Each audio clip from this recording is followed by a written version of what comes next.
Good morning teacher. കഴിച്ചു teacher.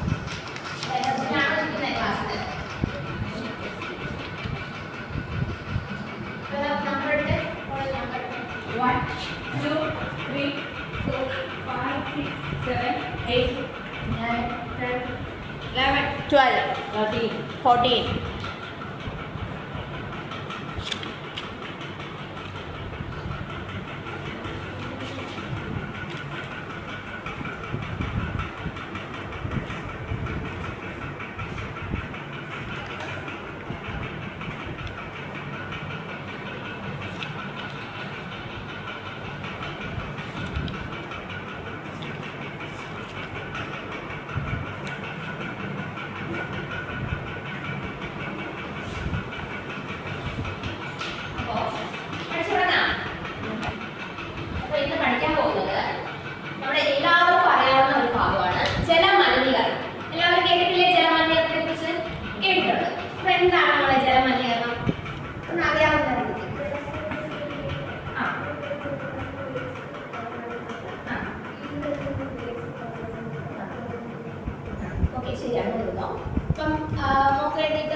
എന്താണ് നമ്മുടെ പുഴയിലേക്കും അല്ലെങ്കിൽ ജലാശയങ്ങളിലേക്കും ഒക്കെ മാലിന്യങ്ങൾ നിക്ഷേപിക്കുന്നതിനാണ് എന്ത് പറയുന്നത്?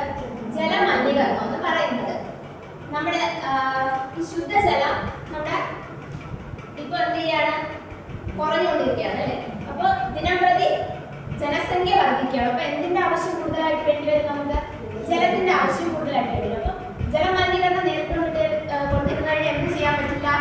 നമുക്ക് ഭാവിയിലേക്ക് ജലം ഉപയോഗിക്കണം, നല്ല ജലം ഉപയോഗിക്കാൻ വേണ്ടിയിട്ട് കാണില്ല. അപ്പൊ നമ്മൾ എന്ത് ചെയ്യണം? ജലത്തെ സംരക്ഷിക്കണം.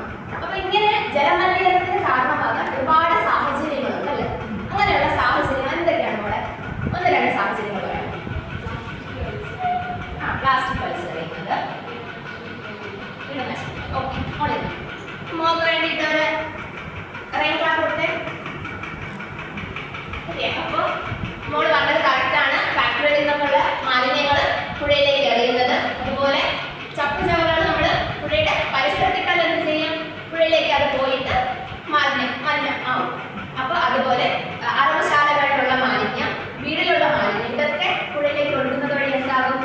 ജലം മലിനമാകുന്നുണ്ടല്ലേ? അപ്പം ഇതിനൊക്കെ കാരണമാകുന്നത് ആരാണ്?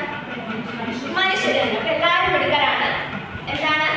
നമ്മൾ തന്നെയാണ് ഈ ജലമലിനീകരണത്തിന് കാരണമാകുന്നത്. അപ്പൊ നമുക്ക് ജലമലിനീകരണം എന്താണെന്ന് നിർവചനം പഠിക്കാമോ?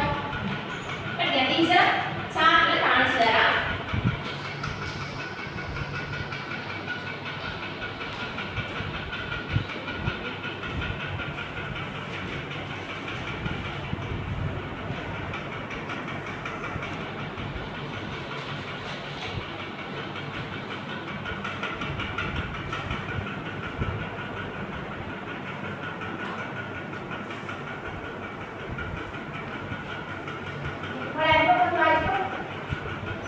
ജലമലിനീകരണം ജലത്തിന്റെ ഭൗതിക ഗുണങ്ങളിലും രാസഗുണങ്ങളിലും ജൈവപരമായ സവിശേഷതകളിലും വരുന്ന ഹാനികരമായ മാറ്റമാണ് ജലമലിനീകരണം.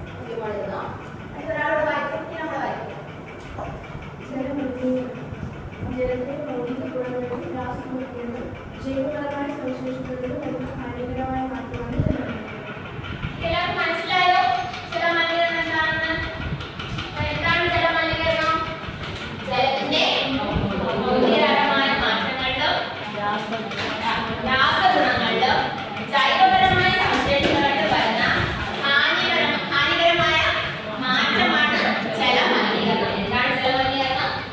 ജലത്തിന്റെ ഭൗതിക ഗുണങ്ങളിലും രാസഗുണങ്ങളിലും ജൈവപരമായ സവിശേഷതകളിലും വരുന്ന ഹാനികരമായ മാറ്റമാണ് ജലമലിനീകരണം.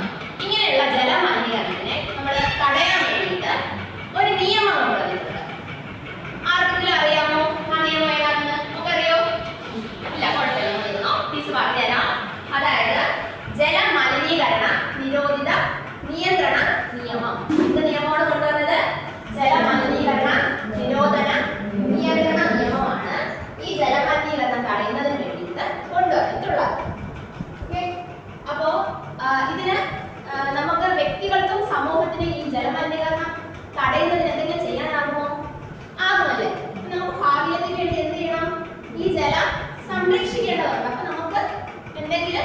എങ്കിൽ ഈ ജലമലിനീകരണം എന്ത് ചെയ്യണം? തടയണം.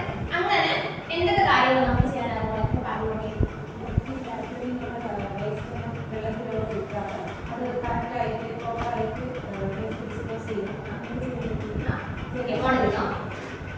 ഓക്കെ, അപ്പൊ മോള് പറഞ്ഞത് എന്താണ്? കറക്റ്റ് ആണ് അല്ലേ? എന്തൊക്കെ ചെയ്യാൻ പറ്റും? നമ്മുടെ കൃഷിക്ക് ഉപയോഗിക്കുന്ന കീടനാശിനികളൊക്കെ ഇല്ലേ, അതൊക്കെ നമ്മൾ എന്ത് ചെയ്യാൻ പാടില്ല?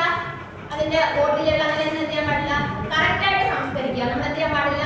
പുഴയിലിട്ടും വലിച്ചെറിയാൻ പാടില്ല. അതുപോലെ നമുക്ക് ഏറ്റവും പ്രധാനമായിട്ട് ചെയ്യാൻ പറ്റുന്ന ഒരു കാര്യം എന്താണ്? നമുക്ക് വെള്ളം സംരക്ഷിക്കാം അല്ലേ? നമ്മൾ ഓവറായിട്ട് വെള്ളം ഇപ്പോൾ ഉപയോഗിച്ച് കളയാതെ ഭാവി തലമുറയ്ക്ക് വേണ്ടി എന്ത് ചെയ്യാൻ പറ്റും? നമുക്ക് സംരക്ഷിക്കാൻ വേണ്ടിയിട്ട് പറ്റും. ഇപ്പൊ പൈപ്പൊക്കെ തുറന്നിട്ട് നമ്മൾ വെറുതെ വെള്ളം പാഴാക്കാതെ നമ്മൾ എന്ത് ചെയ്യുക?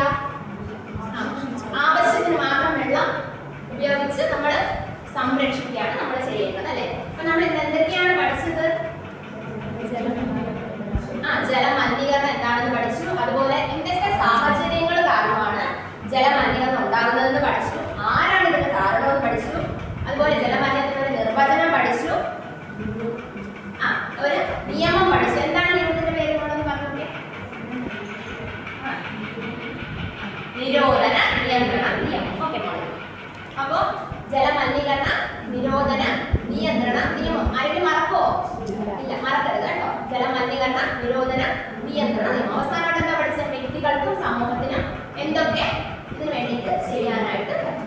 ഇന്നത്തെ ക്ലാസ് എല്ലാവർക്കും നന്നായി മനസ്സിലായോ? Okay, thank you.